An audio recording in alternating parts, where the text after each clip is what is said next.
मुझे बेडरूम में तकिए के नीचे से एक चिट्ठी मिली। चिट्ठी पढ़कर मेरे मन मस्तिष्क में भूचाल सा आ गया। सारा जिस्म थर-थर काँपने लगा। दिल और दिमाग का कोई भी हिस्सा यह मानने को कदापि तैयार नहीं हो रहा था कि एक पुरुष अपना पौरुष साबित करने के लिए इस स्तर तक भी जा सकता है। पर जो कुछ उन्होंने लिखा था वो तो बिल्कुल सत्य ही था। मैं चिट्ठी पढ़ने लगी। लिखा था, प्यारी रमा, कहने को तो मैं बिज़नेस के सिलसिले में 20 दिनों के लिए विदेश जा रहा हूँ, पर सच्चाई ये है कि मैं तुमसे जानबूझकर अलग हो रहा हूँ। संभवतः सच्चाई से अवगत होने के बाद तुम्हारी कोमल भावनाओं को ठेस पहुँचे, पर इसके अलावा और कोई रास्ता भी नहीं है। इसलिए तुम्हें अपने मन मस्तिष्क को मजबूत करना होगा रमा। मैं नहीं चाहता कि कोई मुझे नामर्द या तुम्हें बाँझ कहे, और ये तभी संभव है जब तुम माँ बन जाओ। जैसा कि तुम्हारे चेकअप से स्पष्ट हो चुका है कि तुम में कोई कमी नहीं है, तो जाहिर है कि मुझ में ही कमी है। तुम माँ बनने में सक्षम हो, पर मैं पिता बनने में नहीं। मैंने सुना है कि वंश को आगे बढ़ाने के लिए ऐसी परिस्थितियों में पति के भाई या मित्र का भी सहारा लिया जा सकता है, और इसमें कोई पाप नहीं, क्योंकि हिंदू शास्त्रों में भी शायद इस बात का जिक्र है। इसलिए तुम्हें भी मजबूरी बस ये कठोर कदम उठाना होगा। जैसा कि तुम जानती ही हो कि आज शाम की गाड़ी से मेरा छोटा भाई अजित बीए की परीक्षा देकर 15-20 दिन के लिए घूमने यहाँ कोलकाता हमारे पास आ रहा है। ऐसे में तुम्हें माँ बनने के लिए अजीत का ही सहारा लेना होगा। मुझे पता है ये कदम आसान नहीं है, पर इसके अलावा कोई और रास्ता भी तो नहीं है। वैसे यदि तुम अजीत से गर्भवती हुई भी तो किसी को कोई शक नहीं होगा, क्योंकि अब तक तो हमने लोगों को यही बता रखा है कि हम अभी बच्चा नहीं चाहते। अब अजीत को तुम कैसे तैयार करोगे, ये तुम्हारा काम है। वैसे ये कोई मुश्किल काम भी नहीं है, क्योंकि तुम काफ़ी खूबसूरत हो, अजीत भी जवान है। इसके अलावा अवसर एवं एकांत सब कुछ तुम दोनों के पक्ष में रहेगा। चिट्ठी पढ़कर तुरंत फाड़ देना, नवीन।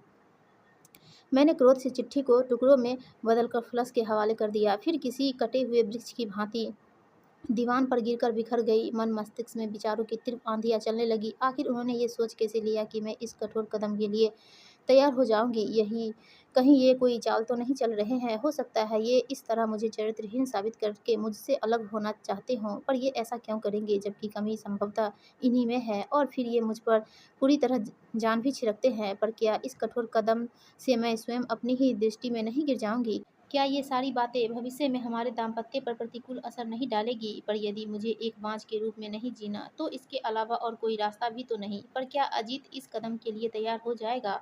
और यदि इन 15-20 दिनों में हम दोनों के बीच वैसा कुछ नहीं हुआ, तो क्या उन्हें विश्वास होगा? स्वयं से सवाल जवाब करते-करते न जाने कब थोड़ी देर के लिए आँख लग गई।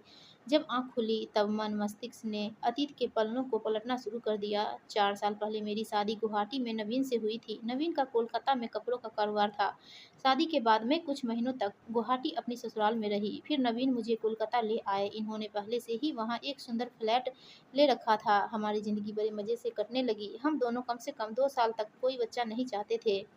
2 साल का लंबा समय हँसी-खुशी के साथ न जाने कब पर लगाकर उड़ गया। हमने देश-विदेश के खूब सैर-सपाटे किए। इस दौरान कभी-कभी जब सास-ससुर अजीत के साथ चले आते, तब वे हमसे एक पोता या पोती की इच्छा के बारे में ज़रूर बताते। अजीत से मेरी बहुत अच्छी बनती थी। वह मेरा देवर कम दोस्त ज़्यादा हो गया था। 3 साल के बाद हम दोनों को भी एक बच्चे की इच्छा हुई, पर सारी इच्छाओं के बावजूद मैं और 1 साल तक गर्भवती न हुई, तो हम दोनों चिंतित हो उठे। हमने आपस में विचार-विमर्श किया और डॉक्टर के पास गए। सबसे पहले मेरी जाँच हुई। जाँच रिपोर्ट आने के बाद भीतर चल रहे अंतद्वंद को संतुष्टि मिली कि मुझ में कोई कमी नहीं है। अर्थात मैं माँ बनने में सक्षम हूँ। जबकि नवीन चिंताग्रस्त हो उठे। उन्हें स्वयं पर संदेह हो गया। उन्होंने अपनी जाँच कराने से साफ इनकार कर दिया और ये बात मुझे किसी को भी न बताने की सख्त हिदायत दी। उसके बाद नवीन गंभीर व परेशान रहने लगे। मैंने उन्हें एक बार समझाया भी कि आप अपनी भी जाँच करा लें। यदि कोई कमी निकली तो उसे दूर किया जा सकता है, लेकिन ये इस प्रकार तिलमिला उठे थे मानो मैंने इनकी दुखती रग पर हाथ रख दिया हो। फिर मैंने इस संवेदनशील विषय को उखाड़ने का कभी दुस्साहस नहीं किया। धीरे-धीरे हमारे जीवंत संबंधों में मुर्दानी सी छाने लगी। इसी तरह 1 साल और गुज़र गया। अब तो जब भी कोई इनसे बच्चे के बारे में सवाल करता, ये बौखला जाते मानो इनकी चोरी पकड़ी गई हो। आखिरकार थक कर वे इस समस्या का हल ढूँढने में गंभीरता से लग गए। अचानक कॉल बेल बज उठी, तो मैं अतीत से वर्तमान में आ गई। मैंने उठकर दरवाज़ा खोला। सामने अजीत को मुस्कुराते देख दिल जोरों से धड़कने लगा। नमस्ते भाभी। अजीत अंदर आकर सोफे पर बैठ गया। कैसी हो? भैया कैसे हैं? सब ठीक है? वे 20 दिनों के लिए आज ही विदेश गए हैं। भैया भी बिल्कुल भोले हैं भाभी। अरे उन्हें तो मुझसे डरना चाहिए, सोचना चाहिए कि अजीत स्मार्ट है, फ्लर्ट कर सकता है ना भाभी? अजीत हँसा तो मैं भी धीरे से मुस्कुरा दी। शाम को हम दोनों घूमने निकल पड़े। फिर तो ये सिलसिला सा बन गया।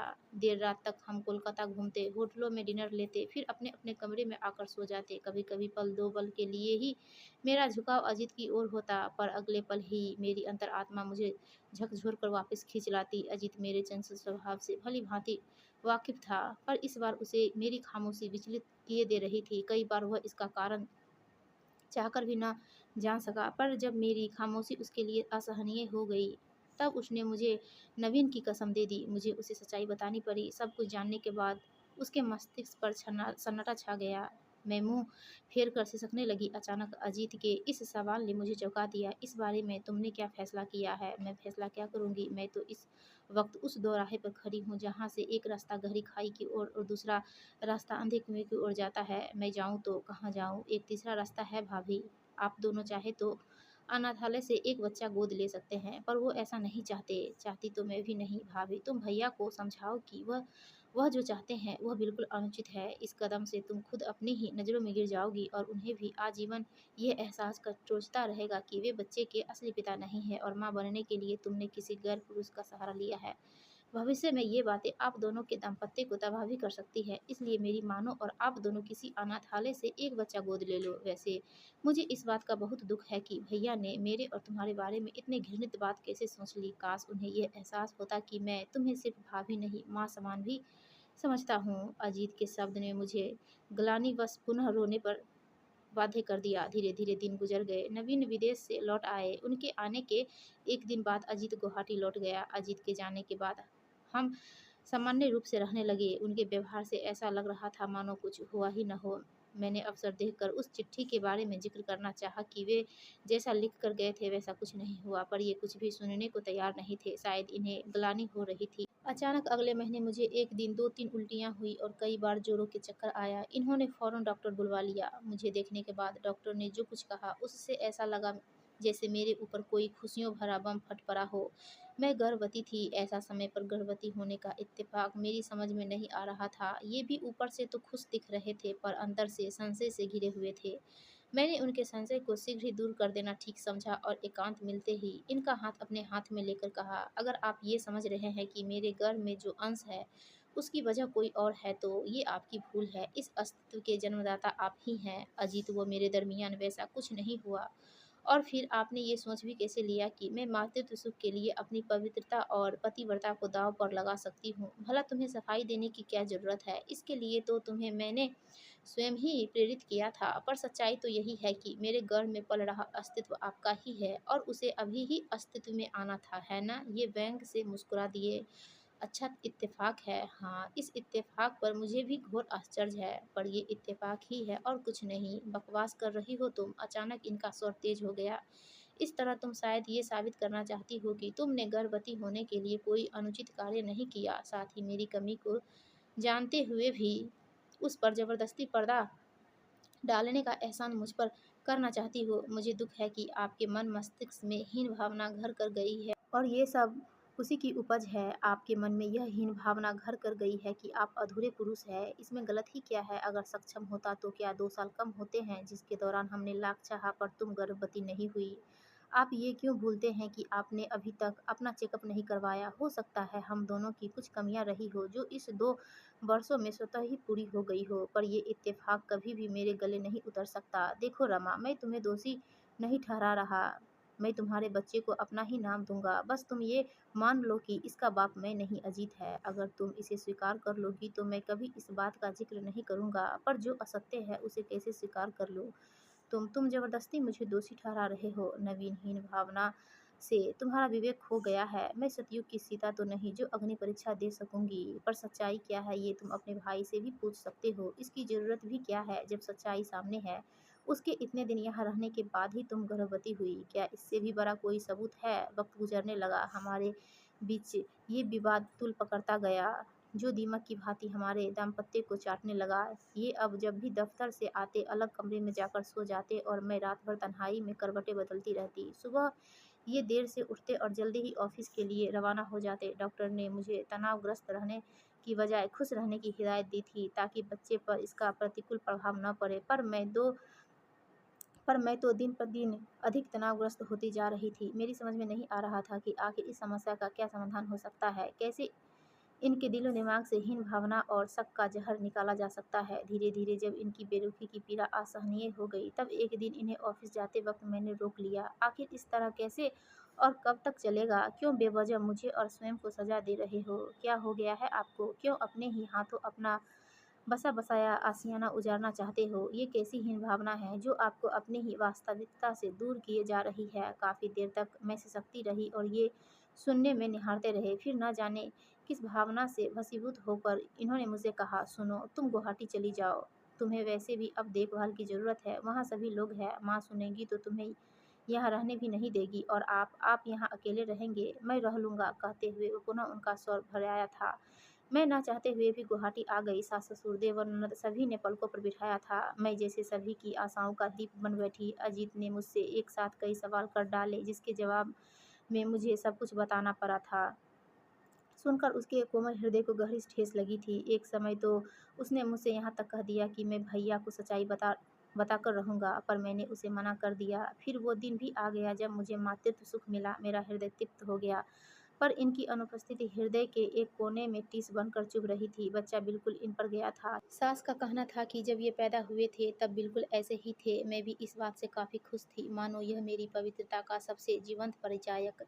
घर के लोगों ने फ़ोन कर इन्हें ये खुशखबरी दी, पर ये बिजनेस का बहाना बनाकर नहीं आए। मैं रो पड़ी। मेरी पीड़ा अजीत से देखी नहीं गई तो वह मुझसे इन्हें साथ लेकर आने का वादा कर कोलकाता रवाना हो गया। 2 दिन बाद जब वह आया तब वह अकेला और बिल्कुल टूटा हुआ प्रतीत हो रहा था। वह मेरे समीप बैठकर रो पड़ा। भाभी, न जाने वह कौन-सी मनहूस घड़ी थी जब मैं कोलकाता गया था। न मैं कोलकाता आपके पास जाता, न भैया आपकी पवित्रता पर संदेह करते। भैया बहुत ज़िद्दी हैं भाभी, लेकिन मैंने भी उन्हें साफ-साफ सब कुछ कह दिया है कि अगर उनमें ज़रा-सी भी गैरत होगी तो वे आएँगे, ज़रूर आएँगे। 3 दिन बाद ही ये आ गए। इनके आने की खबर से मेरा दिल एक बार की धड़क उठा था। जब ये मेरे कमरे में आए तो इनकी स्थिति देखकर मेरा कलेजा मुँह को आ गया। काफ़ी कमज़ोर हो गए थे और चेहरे से बिल्कुल विचलित लग रहे थे। ये पालने में सोए बच्चे को काफ़ी देर तक देखते रहे। इनके चेहरे पर कई रंग आते और चले जाते, फिर इनके चेहरे की उदासी मुस्कान में तब्दील होने लगी और बरबस ही इन्होंने बच्चे को उठाकर सीने से लगा लिया। देखा नबीन बेटे, माँ जी ने पीछे से आते हुए कहा, मेरा पोता, वो बहू तुम पर गया है। जब तू छोटा था तब बिल्कुल ऐसा था। इन्होंने स्वीकृति में सिर हिलाते हुए चेहरा ऊपर उठाकर पलकें भींच ली। आंसुओं की 2 बूंदें गालों पर छलक पड़ी। मेरे समीप बैठकर ये फपक पर उठे, रमा, मुझे माफ़ कर दो। मैं भटक गया था, हीन भावना का शिकार हो गया था। मैं पागल हो गया था जो तुम पर संदेह किया। काश मैं पहले ही अपनी जाँच करा लेता, पर मेरी हिम्मत ही नहीं हो रही थी। तुम्हारी जाँच के बाद मुझे अपने आप पर संदेह हो गया था और ये यकीन भी कि मैं पिता बनने में असक्षम हूँ। लेकिन कल मैंने अपनी जाँच कराई तो पता चला कि मुझ में कोई कमी नहीं है। डॉक्टर के अनुसार ऐसा कभी-कभी हो जाता है कि पति-पत्नी की इच्छा के बावजूद सालों-साल कोई बच्चा नहीं होता। इसके कई कारण हो सकते हैं और इत्तेफाक भी। मैंने तुम्हें बहुत दुःख दिया है रमा, एक बार माफ़ कर दो रमा, अब मैं तुम्हें कोई तकलीफ़ नहीं दूँगा। मेरी गोद में सिर रखकर ये बच्चों की भाँति बिलखने लगे। मैंने पिछली सारी बातें भूलकर इन्हें सीने से लगा लिया। दोस्तों, आपको ये कहानी अच्छी लगी तो प्लीज़ हमारी वीडियो को लाइक कीजिए और चैनल को सब्सक्राइब